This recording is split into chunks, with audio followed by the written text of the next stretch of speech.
નમસ્કાર વિદ્યાર્થી મિત્રો, ચેપ્ટર 2 વિડિયો લેક્ચર નંબર 11.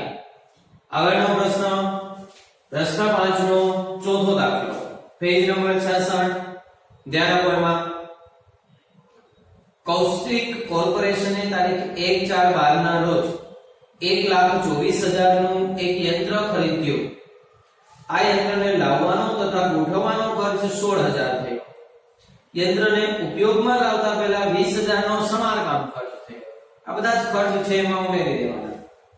1/10 ના રોજ બીજું નવું યંત્ર 1,36,000 માં ખરીદ્યું, જેને ગોઠવવાનો ખર્ચ 8,000 થયો. મતલબ કે આમાં બીજું યંત્ર પણ છે.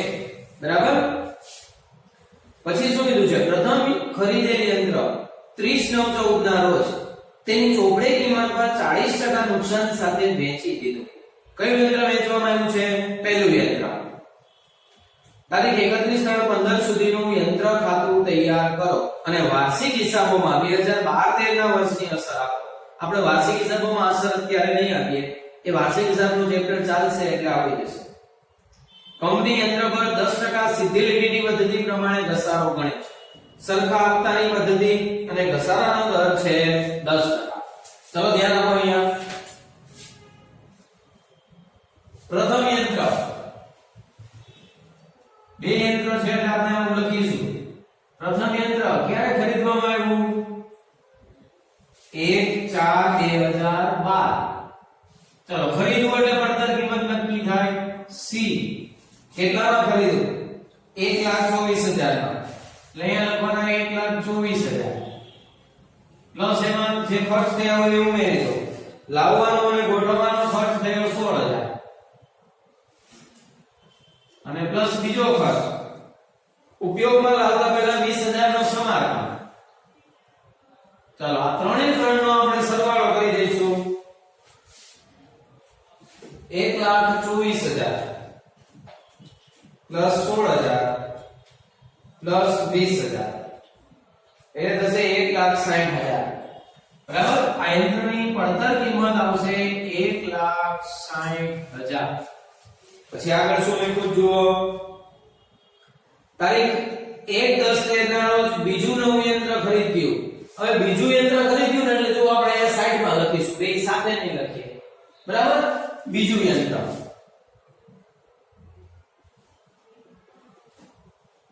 ક્યારે ખરીદ્યું બોલો એક તારીખ? તો બીજું યંત્ર ખરીદ્યું છે 1/10/13. ચાલો એ ખરીદ્યું છે એટલે એની પડતર કિંમત બી નક્કી થઈ શકે. પડતર કિંમત કેટલામાં ખરીદ્યું? 1,36,000 માં. અહીંયા લખીએ 1,36,000 પ્લસ એનો ખર્ચ એમાં ઉમેરી દઈએ. કેટલો ખર્ચ થયો? 8,000. ચલો 8,000 રૂપિયામાં ઉમેરો એટલે આવશે 1,44,000. સમજ પડી ગઈ? તમારે બી નોટમાં આમ જ લખવાનું છે. ત્રણ પાર્ટ નથી પાડવાના, બે પાર્ટ. પ્રથમ યંત્ર, બીજું યંત્ર. યંત્ર ખાતું નીચે બનાવવાનું છે. સમજ પડી ગઈ દરેકને? ચાલો પછી આગળ વધીએ. પ્રથમ ખરીદેલ યંત્ર 30/9/14 ના રોજ તેની ચોપડે કિંમત પર 40% નુકસાન સાથે વેચી દીધું. કયું યંત્ર વેચ્યું? પ્રથમ ખરીદેલ. એટલે અહીંયા લખીશું આપણે નહીં, આ બાજુ લખવાનું છે. આ પ્રથમ યંત્ર છે. પ્રથમ યંત્ર વેચ્યું છે આપણે 30/9/14. અહીંયા લખવાનું 30/9/14. એનું વેચાણ કરી દેવામાં આવ્યું. કઈ રીતે વેચાણ કર્યું? 40% નુકસાન સાથે.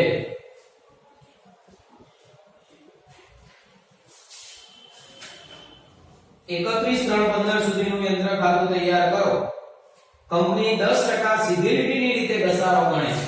એટલે આ 10% સીધી લીટી, આમાં પણ આ 10% થાય. કારણ કે બંને યંત્ર સરખો પછી ઘસારો લાગશે. અને ક્યાં સુધીનું યંત્ર ખાતું બનાવવાનું છે? 31/3/15 સુધીનું. ચાલો હવે સૌથી પહેલા તો પ્રથમ યંત્રનો વાર્ષિક ઘસારો નક્કી કરીશું. બંનેનો નક્કી કરવો પડે કારણ કે સરખા હપ્તાની પદ્ધતિ છે. તો આનો વાર્ષિક ઘસારો, વાર્ષિક ઘસારો. ચાલો યંત્રની પડતર કિંમત કેટલી છે? 1,60,000. કેટલા ટકા? 10%. તો 1,60,000 ના 10%. તો વાર્ષિક ઘસારો કેટલો થાય? 16,000. અહીંયા પડતર કિંમત આપી છે એટલે ડાયરેક્ટ વાર્ષિક ઘસારો મળી જશે. એવી જ રીતના એ વાર્ષિક ઘસારો નક્કી કરીએ. વાર્ષિક ઘસારો, ચલો એની પડતર કિંમત કેટલી છે? 1,44,000. એના કેટલા ટકા? 10%. તો કેટલા થાય? 14,400. 14,400 રૂપિયા. ચલો બંનેનો વાર્ષિક ઘસારો મળી ગયો. હવે આપણે ગણતરી શરૂ કરીશું. સરખા આપનાની રીતમાં ગણતરી ત્યારે જ શરૂ થાય જો તમારી પાસે વાર્ષિક ઘસારો હોય. નહીંતર વાર્ષિક ઘસારો શોધવા માટે પડતર કિંમત શોધવી પડે. તો ગણતરી ક્યાંથી શરૂ થશે? પ્રથમ યંત્રની પહેલા આખી ગણતરી કરી દેવાની, પછી બીજા યંત્ર. ચલો પ્રથમ યંત્ર ખરીદ્યું છે 1,4,12 એટલે એની ગણતરી શરૂ થશે 1,4,12. કેટલામાં ખરીદ્યું છે કોઈ કહેશે? 1,60,000.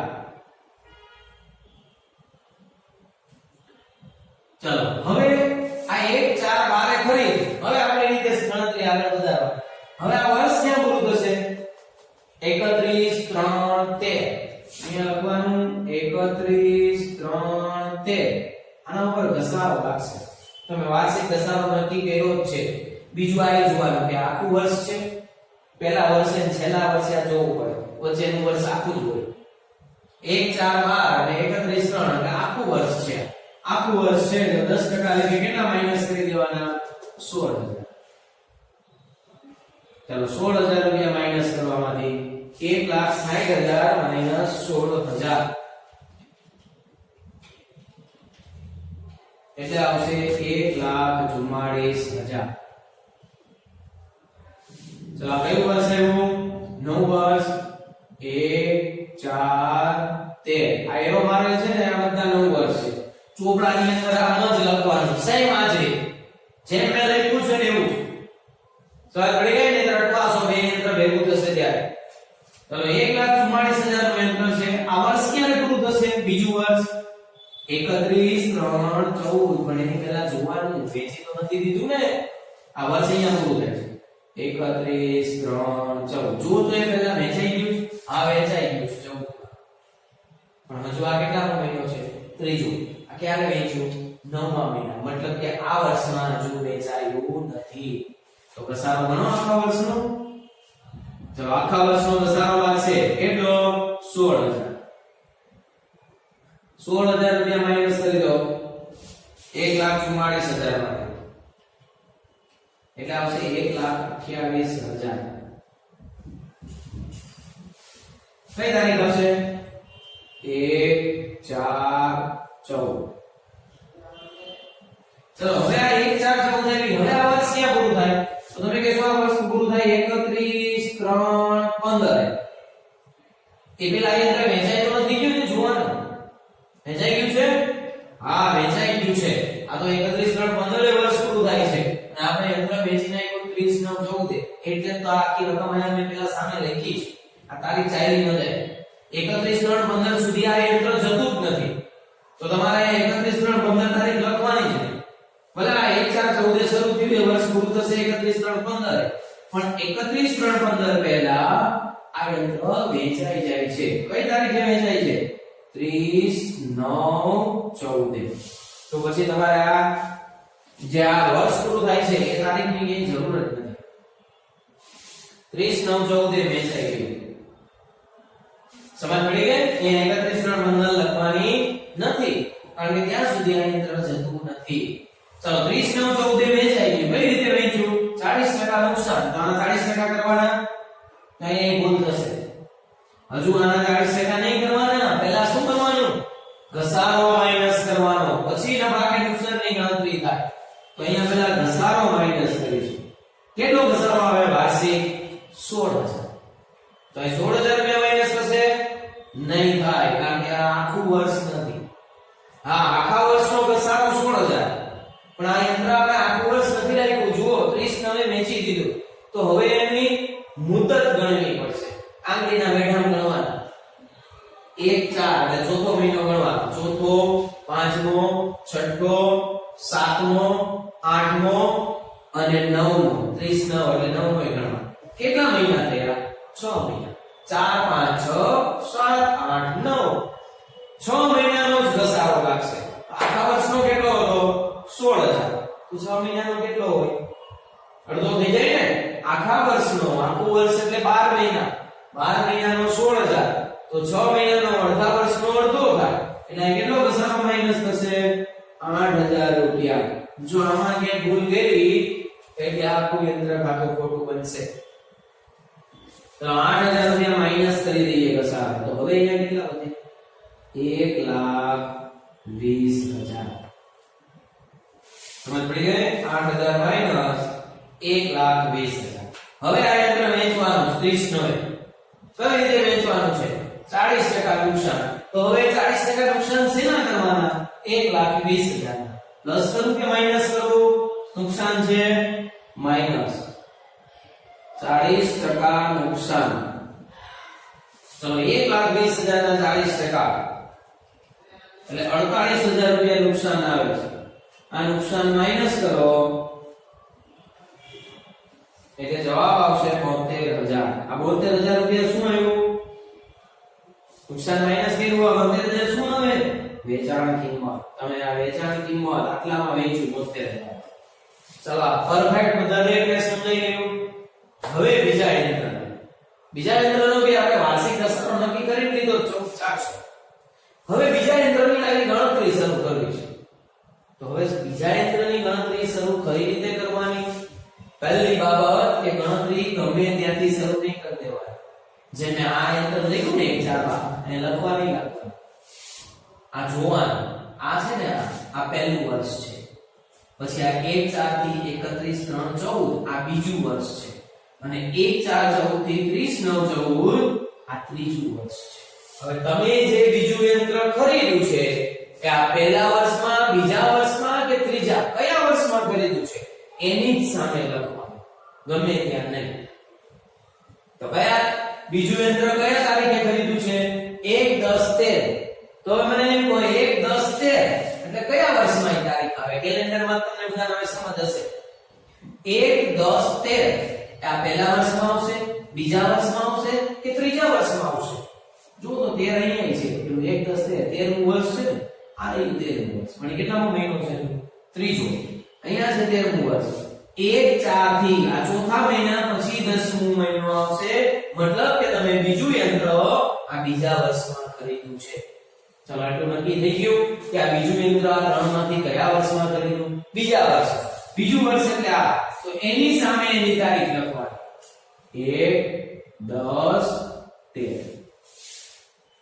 1/10/13 તમે આ યંત્ર ખરીદ્યું છે કેટલામાં એ લખી દેવાનું. કેટલામાં ખરીદ્યું છે? 1,44,000. સમજ પડી ગઈ દરેકને ક્યાં લખવું છે? ચાલો 1/10/13 આ યંત્ર ખરીદ્યું 1,44 એ થઈ ગયું. હવે આ વર્ષ ક્યાં પૂરું થાય? જ્યાં અહીંયા થતું હતું એ જ અહીંયા થાય. કે બે યંત્રના અલગ અલગ વર્ષ પૂરા ન થાય. આપણા ઘરની અંદર એક ફોર વ્હીલ હોય, બે ફોર વ્હીલ હોય, વર્ષ તો બેના સાથે જ પૂરા થાય. તો આનું વર્ષ ક્યાં પૂરું થશે? હવે 31/3/14. એટલે અહીંયા લખું 31/3/14. ચલો વર્ષ પૂરું થયું એટલે ઘસારો ગણાશે. તો કરો ઘસારો નક્કી છે. કેટલો છે ઘસારો? 14,400. અહીં 14,400 બાદ કરી દઉં. એ 14,400 તો આખા વર્ષનો ઘસારો છે. આ આખું વર્ષ છે? ના, આ આખું વર્ષ નથી. તો તમારે આ ઘસારો છે એ આખા વર્ષનો નહીં પણ આ સમયગાળા મુજબનો ગણીને લખવાનો થશે. તો 1/10/13 થી 31/3/14 કેટલો સમયગાળો થયો? માસની ગણતરી કરવી પડશે. 10મો મહિનો ગણાશે, પહેલી તારીખ છે, ત્રીજો ગણાશે. ચાલો ગણો. 10 11 12 પછી 14 નો આવે. પહેલો, બીજો, ત્રીજો. કેટલા મહિના થયા? 6. 10 11 12 1 2 3 6 મહિનાનો ઘસારો લાગશે. તો 14,400 આખા વર્ષનો હતો. 6 મહિનાનો જોઈ દો હોય તો ભાગ્યા 2 કરી દો. 14,400 ભાગ્યા 2 એટલે 7,200 રૂપિયા ઘસારો થાય. અડધા વર્ષનો 5 મહિનાનો કહે તો ચલો આ તો અડધા વર્ષનો હતો એટલે ખબર પડી ગઈ બે ભાગ કરવા પણ એ 5 મહિનાથી આવ્યું તો આ રીતે થાય 14400 5 મહિનાનું જોઈએ છે ગુણ્યા 5 ભાગ્યા 12 જો આ 6 મહિનાનો હતો તો આમ જ થયું 14400 ગુણ્યા 6 ભાગ્યા 12 એટલે આપણે અડધા કર્યા હતા 6900 રૂપિયા આવ્યા અને તમારે જેટલા મહિનાનો જોઈતું હોય ને આ વાર્ષિક ઘસારો એને ગુણ્યા એટલા મહિના ભાગ્યા 12 સમજ પડી ગઈ દરેકને ચાલો તો હવે આપણે અહીંયા ઘસારો નક્કી થઈ ગયો લખી દઈશું કેટલો નક્કી થયો છે 7200 રૂપિયા ચાલો લખો 7200 માઈનસ કરીએ 7200 1,44,000 માઈનસ 7,200 એટલે 1,36,800 સમજ પડી ગઈ અહીંયા હવે નવું વર્ષ શરૂ થશે કયું નવું વર્ષ શરૂ થશે લેખિત છે નવી તારીખ ન ખબર પડે તેમ નવી તારીખ 31/3/14 થી નવું વર્ષ શરૂ થાય 1/4/14 ચલો હવે આ વર્ષ ક્યાં પૂરું થાય 1/4/14 શરૂ થયું એટલે 31/3/15 આ રીતે વેચ્યું તો નથી ને ના નથી વેચ્યું એટલે 31/3/15 આખું વર્ષ પૂરું થશે ચાલો 31/3/15 એ પાછો ઘસારો ગણાશે વર્ષ પૂરું થયું તો હવે કેટલો ઘસારો ગણાશે હવે તો આખું વર્ષ છે ને તો હવે આખા વર્ષનો ઘસારો ગણાય એટલે 14400 ચાલો 14400 આમાંથી માઈનસ કરી દઈએ 1,36,800 માઈનસ 14400 એટલે આવશે 1,22,400 ચલો હવે આગળ ગણતરી નથી કરવાની કારણ કે રકમમાં કહ્યું છે 31/3/15 સુધીનું બનાવો નહીતર આ યંત્રમાં તો આગળ ગણતરી થાય આ થોડું વેચી દીધું છે બરાબર છે તો હવે આપણે આગળ ગણતરી કરીશું નહીં હવે આપણે શું બનાવીશું યંત્ર ખાતું આ ગણતરીને આધારે જ યંત્ર ખાતું બનશે બરાબર છે આપણે આ ગણતરી પરથી ખાતું બનાવવાનું છે આમનોની જરૂર નથી ચાલો પહેલા તો પહેલું યંત્ર ખાતાની શરૂઆત કઈ બાજુથી થાય ઉધાર બાજુથી તો ઉધાર બાજુ એટલે અહીંયા શું લખવાનું અહીંયા ઉધાર બાજુ પહેલા કયું યંત્ર આવશે ગણતરીમાં જોવાનું છે પહેલા કઈ તારીખ આવશે 1/4/12 તો 1/4/12 એ તમે યંત્ર ખરીદ્યું છે હા જો ખરીદ્યું એટલે શું લખાય બેંક ખાતે એ જ દિવસે રોકડ ખાતે બેંક ખાતે રોકડ ખાતે કેટલા લખીશું બેંક ખાતે 1,24,000 અને રોકડ ખાતે આ ઉપરનો ખર્ચ એટલે અહીંયા લખીએ બેંક ખાતે 1,24,000 અને અહીંયા ખર્ચ લખીએ ઉપરનો 20 અને 16 કેટલા થાય 36,000 આ કઈ એન્ટ્રી આવી આ ગણતરીમાં કોઈ કહેશે આ એન્ટ્રી 1,60,000 ભલે બંને અલગ અલગ લેખી પણ 1,60,000 ત્યાં લેખા છે ચલો હવે 1/4/12 થી આ વર્ષ પૂરું થાય 31/3/13 હવે જોવાનું આ વર્ષ પૂરું થાય એટલે આ બીજું યંત્ર છે આ વર્ષમાં છે બીજું યંત્ર નથી તો આમાં પણ બીજું યંત્ર આવે નહીં એટલે ડાયરેક્ટ 31/3/13 આ ઘસારો 16,000 ક્યાં લખવાનો જમા બાજુ અહીંયા લખીએ 31/3/16 ઘસારા ખાતે કેટલો છે ઘસારો 16,000 રૂપિયા હવે આપણે સરવાળો કરી દઈએ કારણ કે એક વર્ષ પૂરું થઈ ગયું જો બરાબર સમજજો આ એક વર્ષ પૂરું થઈ ગયું પણ હજુ બીજું યંત્ર નથી એટલે આમાં બીજું યંત્ર નથી હવે જો તમે આ ગણતરી બીજા યંત્રની ગમે ત્યાં કરશો ને તો આ ખાતું નહીં બને એટલે આ બીજું યંત્ર મેં ગણતરી ક્યાં કરાવી જે વર્ષમાં ખરીદવું હોય ને એની જ સામે લખાવી સમજ પડી કે નહીં ચાલો આનો સરવાળો કેટલો થશે 1,60,000 1,60,000 આ બાજુ લખીએ એમાંથી માઈનસ કરીએ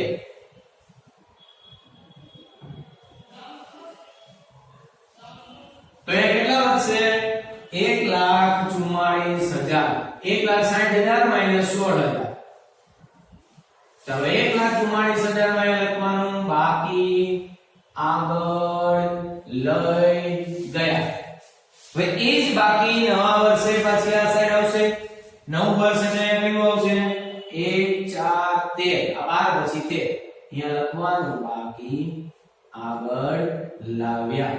કેટલી બાકી? 1,44,000. આ કેટલામું વર્ષ આવ્યું? બીજું વર્ષ. અહીંયા જુઓ તો ગણતરીમાં તમે ક્યાં પહોંચ્યા છો? એટલે 1,44,000 એટલે 1,44,000 1 4 13 તમે બીજા વર્ષમાં પહોંચ્યા છો. હવે બીજું વર્ષ ક્યાં પૂરું થાય છે? 31 3 14 તમે ઘસારો ગણ્યો 16. પણ 31 3 14 એ બીજું વર્ષ પૂરું થાય એ પેલા અહીંયા જુઓ તો પહેલું યંત્ર આવી બીજું યંત્ર આવી ગયું છે.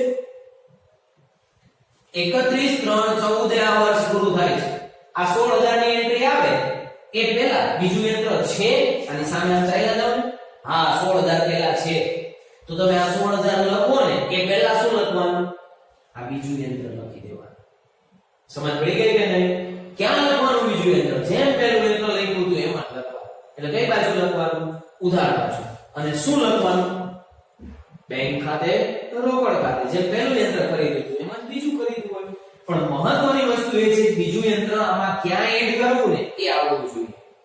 એટલે જ મેં અહીંયા સામે તારીખ ની લખ્યું છે 1,44,000 આ બીજું વર્ષ શરૂ થાય તમે એનો 16000 ઘસારો ગણો એ પહેલા 10મા મહિનામાં તમે બીજું યંત્ર ખરીદી લીધું છે. 10મા મહિનામાં ખરીદ્યું છે. અહીંયા લખો 1 10 13 અહીંયા લખવાનું બેંક ખાતે અને એ જ દિવસે લખવાનું રોકડ ખાતે. બીજા યંત્રની વિગત આ 1,44,000 લખવા છે પણ અલગ અલગ. બેંક ખાતે કેટલા? 136 અને રોકડ ખાતે કેટલા? 8000. અહીંયા લખીશું 1,36,000 અને અહીંયા 8000. ચાલો હવે ક્યાં પહોંચ્યા? કોઈ કહેશે આ 1,44 ની એન્ટ્રી અને આ 1,44 ની એન્ટ્રી બંને ત્યાં લખાય. હવે વર્ષ પૂરું થયું 31 3 14 ઘસારો 16000. બીજા યંત્રમાં છે ને એવું છે 31 3 14 ઘસારો 7200. જુઓ આ બંને તારીખ એક જ છે ને? એક જ. તો એક જ તારીખ છે તો અહીંયા પણ એક જ તારીખે ઘસારો લખાશે. એટલે અહીંયા લખીશું 31 3 14 ઘસારો સામેની બાજુ. ઘસારા ખાતે. હવે કેટલા યંત્રના ઘસારાની થશે? બે યંત્ર. પહેલા યંત્રનો કેટલો? 16000 ને બીજાનો કેટલો? 7200. અહીંયા કૌંસમાં લખવાનું અંદર 16000 પ્લસ 7200. આપણે સરવાળો કરીને લખીએ 16000 પ્લસ 7200 એટલે 23200. ચાલો બીજું વર્ષ પૂરું થઈ ગયું. બંનેનો ઘસારો લખાઈ ગયો 31 3 14 31 3 14 ફાઈનલ. ચાલો હવે આ સરવાળો કરીને ખાતું બંધ કરી દઈએ. વર્ષ પૂરું થઈ ગયું છે. કઈ સાઈડ સરવાળો આવશે? ઉધાર બાજુ વધારે આવશે. ઉધાર બાજુનો કરીએ ને 1,44,000 પ્લસ 1,36,000 પ્લસ 8,000 એટલે 2,88,000. ચલો 2,88,000 અહીંયા લખો અને એમાંથી માઈનસ કરો 23,200. 2,64,800. અહીંયા શું લખવાનું? બાકી આગળ લઈ ગયા. તો બે વર્ષ પૂરા. હવે એ બાકી 2,64,800 અહીંયા આવશે ત્રીજા વર્ષે. તો અહીંયા લખો 2,64,800. એ જ બાકી અહીંયા લાવ્યા. વર્ષ આવશે 1 4 આનાથી આગળ 1 4 13 હતું ને 1 4 14 બાકી આગળ લાવ્યા. અહીંયા ગણતરીમાંથી તારીખ લખવી જ હોય. ત્રીજું વર્ષ આવ્યું આપણે આ 1 4 14 તે બાકી આગળ લાવ્યા 2,64,800 અહીંયા તો આવી નહીં યાર. હવે ન આવે. બે યંત્ર ભેગા છે ત્યાં બંને યંત્રનો શું થઈ ગયો? સરવાળો. આ તમારે 2,64,800 ગણતરી લાવવા હોય ને તો 1 4 14 1 4 14 આ બંને રકમનો સરવાળો કરો ને એટલે એટલા છે. ચાલો હવે આગળ સમજો. આ બંને એન્ટ્રી આવી. હવે એના પછીની એન્ટ્રી 30 9 14 ઘસારો 8,000 અને 30 3 15 ઘસારો. બે સેમ તારીખ છે. 1 4 14 વર્ષ શરૂ થયું પૂરું થાય 31 3 15. અહીંયા 31 3 15 છે ના. બે તારીખ સરખી નથી. તો પહેલા કઈ તારીખ આવે છે? 31 3 15 કે 30 9 14? 30 9 14. તો પહેલા આ યંત્રનો ઘસારો લખવાનો છે. કારણ કે આ યંત્ર 31/3/15 સુધી જતું નથી. આ યંત્ર આપણે 6 મહિનામાં વેચી નાખ્યું છે. આ 6 મહિના થયા છે, તો 6 મહિના વેચી નાખ્યું છે એટલે પહેલા આનો ઘસારો ગણીશું, પછી આની વેચાણની નોંધ આપીશું, પછી વર્ષ પૂરું થાય ત્યારે આનો ઘસારો લખીશું. સમજ પડી ગઈ હવે? એટલે હવે આ બંનેનો ઘસારો એક સાથે સાથે આવશે નહીં, કારણ કે બંનેની તારીખ અલગ અલગ છે. તો પહેલા આની આવશે 30/9/14 ઘસારો 8 તો અહીંયા લખું 30/9/14 ઘસારા ખાતે કેટલો ઘસારો છે એનો 8000 રૂપિયા. ચાલો પછી હવે એને વેચું 30/9/14 વેચું એટલે આ તારીખ બાકી રાખીએ છીએ. 30/9/14 યંત્ર વેચું કેટલામાં વેચું 72000. વેચું કઈ બાજુ લખાશે ઉધાર કે જમા? જમા બાજુ. ખરીદું તો અહીં ઉધાર છે, વેચું તો જમા બાજુ 72000. આ તારીખે વેચું છે, સામે લખાશે રોકડ અથવા બેંક ખાતે. ચાલો 72000 માં વેચું એ લખી નાખ્યું. પછી નફાથી વેચું કે નુકસાનથી વેચું? નુકસાનથી વેચું 48000. તો નુકસાન ક્યાં આવે ઉધાર કે જમા? જમા બાજુ. નુકસાન અહીંયા લખવાનું, અહીંયા લખીશું નફા નુકસાન ખાતે. કેટલો છે નફા નુકસાન 48000. ચાલો પૂરું થઈ ગયું આ બધું જ પૂરું. સરવાળા કરી દઈએ? ના, જો વર્ષ પૂરું નથી થયું. વર્ષ 1/4/14 શરૂ થયું હતું, હજુ તો ક્યાં પહોંચ્યા છીએ 30/9/14. અહીંયા પહોંચ્યા છીએ. 30/9/14 નું બધું આવ્યું, પણ ખરેખર તો આ વર્ષ ક્યાં પૂરું થાય છે 31/3/15. એટલે આ ત્રીજા વર્ષનો બીજા યંત્રનો ઘસારો બાકી છે. તો આ ઘસારો 31/3/15 છે. અહીંયા લખીએ 31/3/15. ફરી પાછું ઘસારા ખાતે કેટલો ઘસારો છે 14400. હવે પૂરું થયું. હવે આ વર્ષ પૂરું થયું 1/4/14 થી 31/3/15. હવે સરવાળો કરી દઈએ. ચલો આ સાઈડ નો સરવાળો કેટલો આવે છે? આ તો લખેલો જ છે 2,64,800. અહીંયા લખી દો 2,64,800 એમાંથી માઈનસ કરો.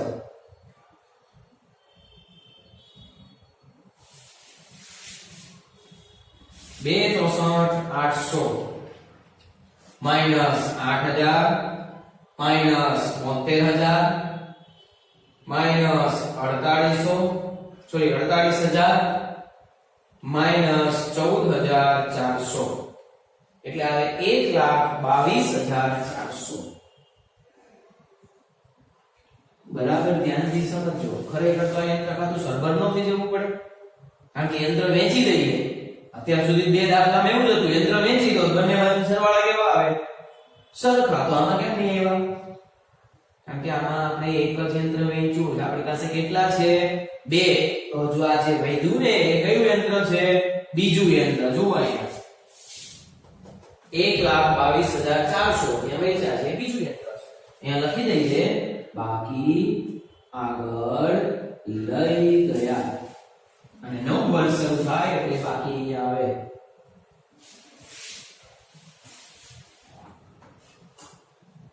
1,22,400.